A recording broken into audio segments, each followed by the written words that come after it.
My name's Jake, and I'm 31. My life has always been stable, or so I thought. I grew up with a safety net most people only dream about. My parents built a successful business from the ground up, and they set up a trust fund for me when I was a kid. But my dad didn't believe in handing me a life on a silver platter. He made sure I understood hard work. I earned my spot in the family business after college, and I took pride in working for what I had. Even with the trust fund hanging over me, I tried to live like a regular person. Sure, I wasn't strapped for cash, but I never flaunted it. The problem was, people around me always knew. It's like they could smell money. Dating was especially tough. Half the women I met seemed more interested in my bank account than in me. Then I met Emma at a friend's party. She wasn't like the others. She didn't seem to know or care who I was. She laughed at my dumb jokes, made fun of herself, and had this effortless charm about her. I remember thinking, finally, someone real. For our first date, I took her to this hole-in-the-wall burger joint. She loved it. That night, we stayed in the parking lot for hours, talking about everything from favorite childhood memories to dreams we didn't tell anyone else. It felt easy. Within a year, I was sure Emma was the one. She had a good job in marketing, was fiercely independent, and never let me pay for more than half the bill. My parents adored her, and they weren't easily impressed. At our engagement dinner, my dad even joked about putting her on the trust fund. I laughed it off, thinking it was just one of his dry quips. But Emma just smiled, that small, knowing smile she had, and said, "That's sweet. But Jake and I don't need anything like that." At the time, I thought she was humble. Now, looking back, I can't help but wonder if she'd been planning everything from the start. We got married the following summer. It was a beautiful, over-the-top wedding my parents insisted on throwing for us. For the next 6 years, we lived what I thought was the dream.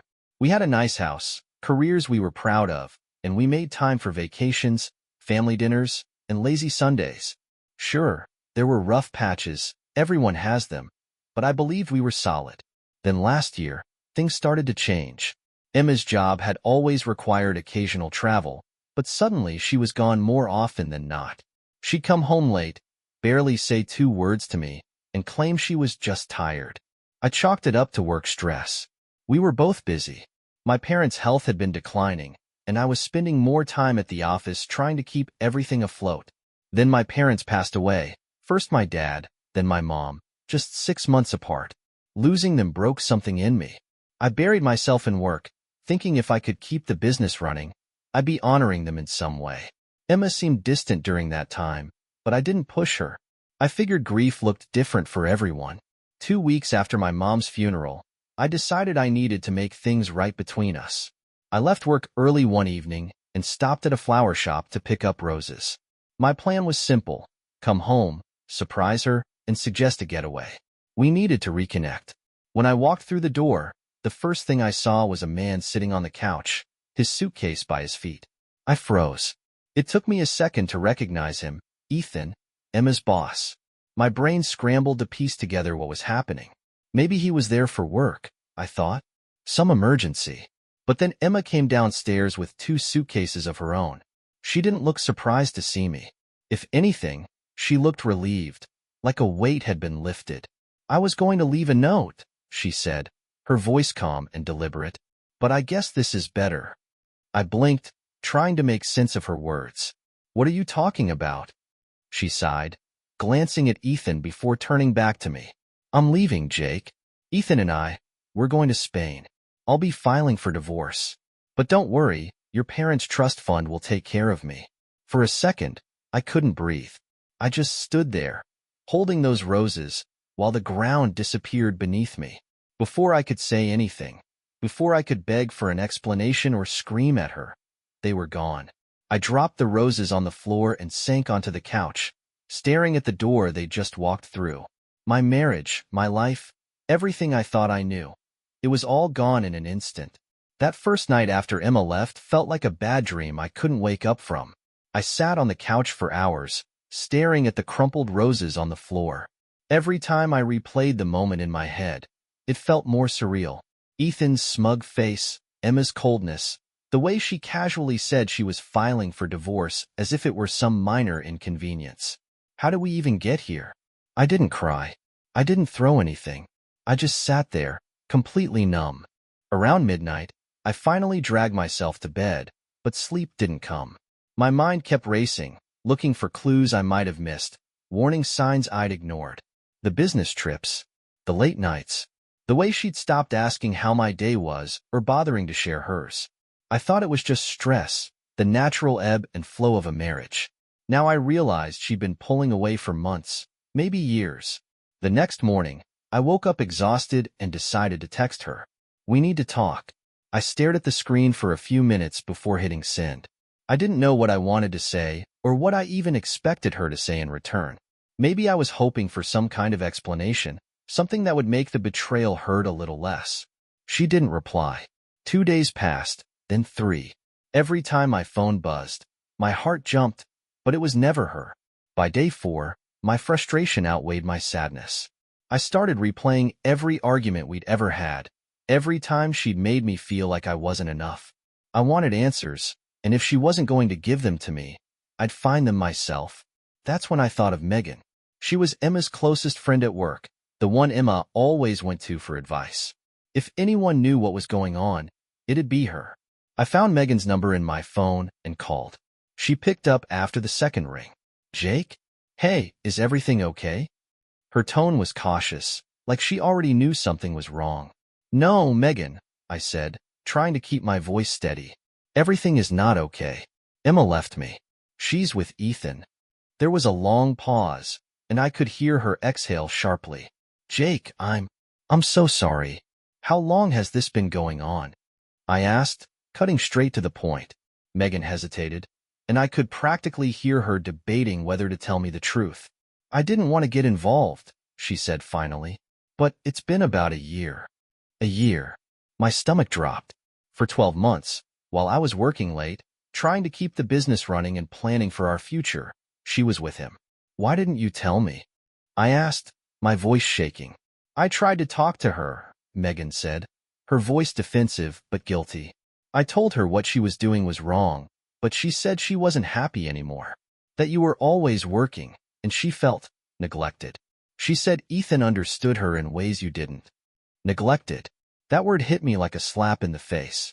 I'd been working late to secure our future, to make sure she'd never have to worry about money or stability. And this was how she repaid me? What about the trust fund? I asked bitterly. Was that part of the plan too? Megan was quiet for a moment. Then she sighed. She mentioned it. She thought she'd be set, even after the divorce. That was it. That was the last straw. I thanked Megan and hung up, my hands trembling. Emma hadn't just betrayed me. She'd been planning her escape for a year, and she thought she could walk away with a piece of my family's legacy. The next day, I called my lawyer. I didn't care how messy or expensive the divorce got. I was going to make sure Emma didn't get a single penny from that trust fund.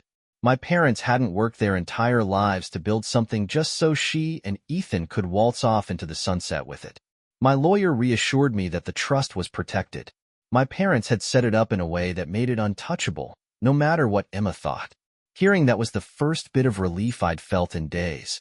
After that, I called my parents' financial advisor, Alan, to confirm everything. He walked me through the details and assured me there were no loopholes Emma could exploit. She can try to fight it, Alan said, his voice calm but firm, but she won't get anywhere. That knowledge gave me a renewed sense of control. Emma could take Ethan, take the memories of our marriage, and even take my peace of mind for now, but she wasn't taking my family's legacy. By the end of the week, I had a plan.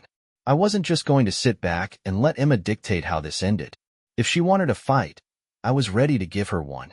But before I could put that plan into motion, my doorbell rang late one evening. Standing on my doorstep was a woman I recognized instantly, Rachel, Ethan's wife. She looked tired, like she hadn't slept in days, but there was a determination in her eyes that mirrored my own. "We need to talk," she said, stepping inside before I could even respond. Rachel walked in and set her purse on the edge of my coffee table, like she'd done it 1,000 times before. Her confidence threw me off, considering the circumstances. I closed the door behind her, still processing the fact that Ethan's wife was standing in my living room. "I figured you'd want to hear it from me," she said, sitting down. Her voice was calm, almost too calm. I know about Ethan and Emma. Her bluntness caught me off guard. I sat across from her, unsure what to say. How long have you known? A while, she admitted. At first, I thought I was imagining things. You know how you don't want to believe something so awful? But the signs were there. Late nights, weird expenses, phone calls he'd take in the other room. Then I found the proof. She pulled out her phone and scrolled through it before handing it to me. I hesitated for a moment, then took it. There it was, right in front of me. Text between Ethan and Emma. They weren't even trying to be subtle. Messages about how they couldn't wait to see each other. Hotel bookings, even pictures of them together. I felt sick, but I couldn't stop scrolling. They didn't even try to hide it, I said, my voice low. No, they didn't, Rachel replied bitterly. Ethan's been reckless for years, but this takes the cake. He thinks he can do whatever he wants without consequences. I handed her phone back and leaned forward, trying to make sense of everything.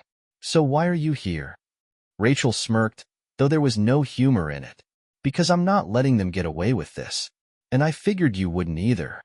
I nodded slowly. You're right. I'm not.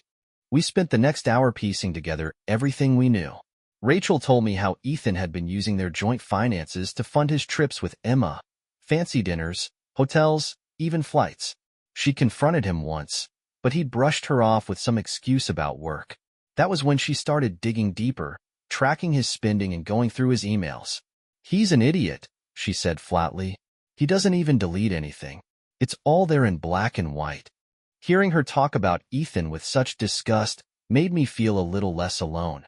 She was just as angry as I was, maybe even more so. What's your plan? I asked finally. Rachel leaned back, crossing her arms. First, I'm divorcing him. My lawyer's already working on it. But I want more than that. I want to make sure he doesn't get to walk away from this unscathed. He's been stealing from his own company to pay for their little love affair. If I can prove it, he won't just lose his job, he'll lose everything. Her determination was contagious. And Emma? She's banking on my family's trust fund. Rachel raised an eyebrow. Is she now? I nodded. She thinks she'll be set for life, even after the divorce.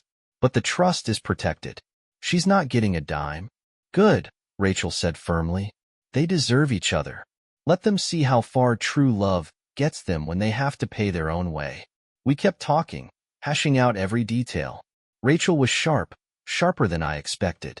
She suggested things I hadn't even thought of, like digging into Ethan's business finances to see if he was hiding anything else. By the time she left, we had a plan.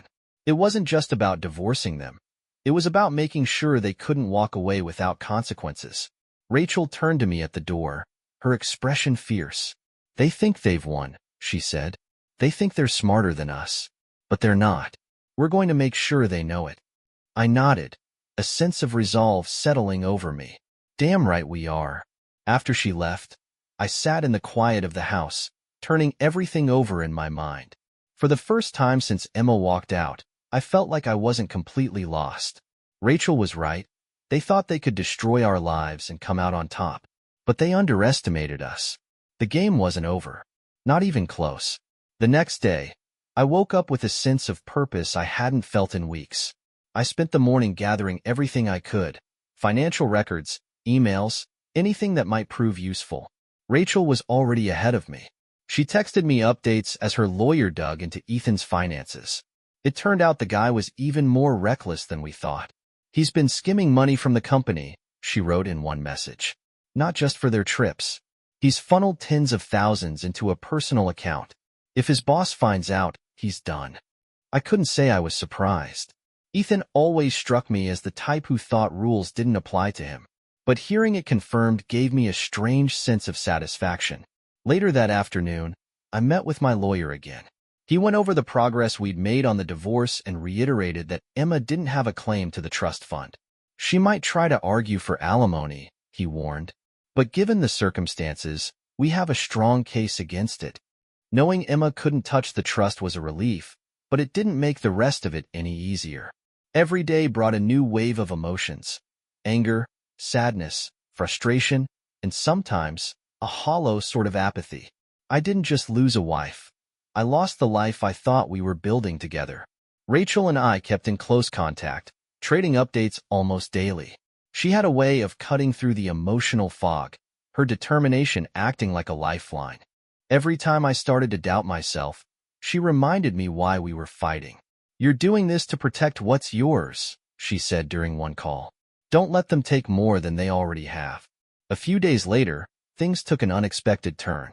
I was sitting at my desk at work when my phone buzzed. It was Ethan. His name on my screen made my stomach twist. Why the hell was he calling me? I let it ring a few times, debating whether to answer. Finally, curiosity got the better of me. "What do you want?" I asked, skipping any pretense of politeness. "Jake, hey," Ethan said, his tone overly casual. "Listen, I just wanted to clear the air." I almost laughed. "Clear the air? Seriously? You stole my wife, Ethan. What's left to clear?" He chuckled nervously, clearly trying to smooth things over. "Look, I get it. You're upset. But this wasn't personal. Things just happened between Emma and me. We didn't plan it." I clenched my jaw, my grip tightening on the phone. "Not personal? You've been sleeping with my wife for a year, Ethan. How the hell is that not personal?" There was a long pause before he sighed. "I know it's messy, but we're serious about each other. It's better if we all just move on." The sheer arrogance of his words nearly made me lose it. "Move on?" I said, my voice cold. "Is that what you think is going to happen? You and Emma live happily ever after while you cash in on my family's money? Let me set you straight. Emma's not getting a dime from the trust fund. Neither of you are." That caught him off guard. "Wait, what?" he stammered. "She said." She was wrong. I cut him off. "The trust is protected. My lawyers already made sure of it. So whatever little fantasy you two cooked up, it's over." There was silence on the other end for a moment before Ethan muttered something under his breath and hung up. I stared at my phone, a strange mix of satisfaction and exhaustion washing over me. It felt good to knock him down a peg, but I knew this wasn't the end. Later that evening, I told Rachel about the call. She laughed, a sharp, bitter sound that mirrored how I felt. "He's panicking," she said. "Good. Let him sweat." We both knew they were starting to realize just how badly they'd miscalculated. Ethan's financial situation was unraveling, and Emma's dreams of an easy payout were crumbling. But I couldn't shake the feeling that they weren't done trying. The next morning, I got another text from Rachel. "Ethan's company is launching an internal investigation. It looks like the embezzlement might catch up with him sooner than we thought." The news gave me a strange sense of justice. Ethan thought he could do whatever he wanted, but now his actions were catching up with him. Still, there was a part of me that couldn't fully celebrate. No matter what happened to him, the damage had already been done. That night, as I lay in bed, I realized how tired I was.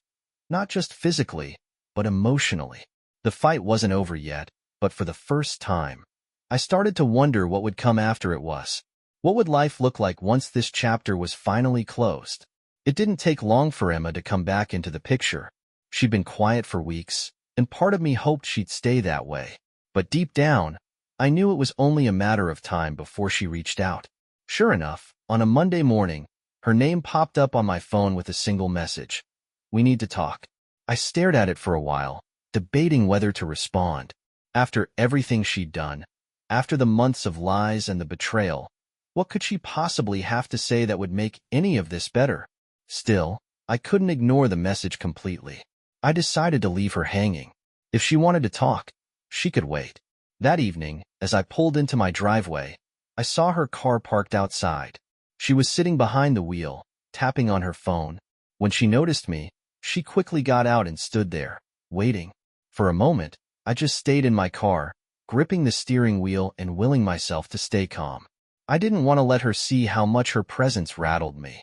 Eventually, I stepped out, closed the door behind me, and crossed my arms, waiting for her to speak. "Jake," she started, her voice hesitant. "We need to talk." I didn't say anything, just leaned against my car and raised an eyebrow. The silence seemed to unnerve her. She shifted her weight from one foot to the other, clearly uncomfortable. "I know you've been talking to a lawyer," she said, her tone edging toward desperation. I stayed quiet, letting her squirm. Jake, she tried again. It doesn't have to be like this. We can work things out. There's no need to get lawyers involved. We're better than that. I almost laughed. Better than that? I finally said, my voice low and steady. You ran off with Ethan and expected me to just roll over. You don't get to decide how this goes, Emma. You made your choice. Now you have to live with it. She flinched at my words, but quickly recovered. I didn't want it to be this way, she said, her voice softening. But I wasn't happy, Jake. You were always working, always focused on the company. I felt invisible. Invisible?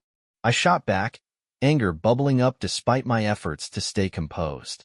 I was working to build a life for us, Emma. For us. And instead of talking to me about how you felt, you ran off with him? You think that's an excuse? Her face flushed, and she looked away.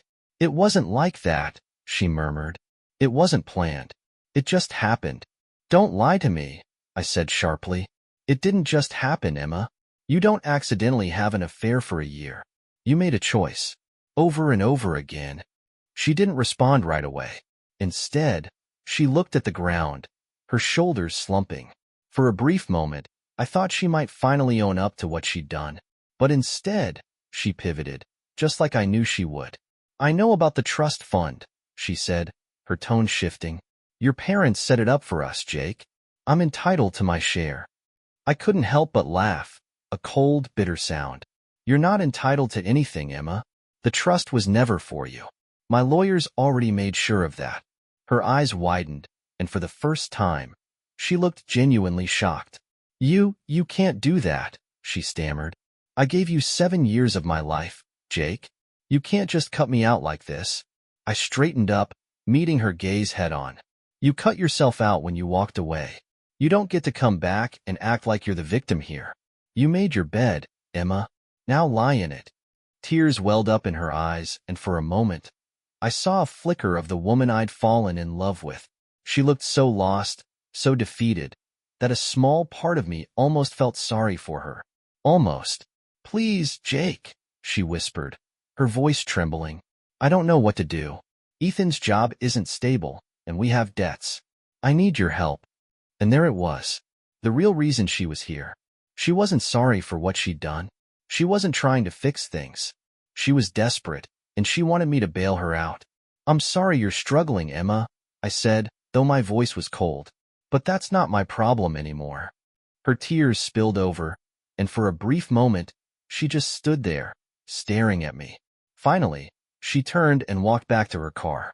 I didn't move until I heard her engine start and saw her drive away. As her car disappeared down the street, I felt a strange mix of emotions.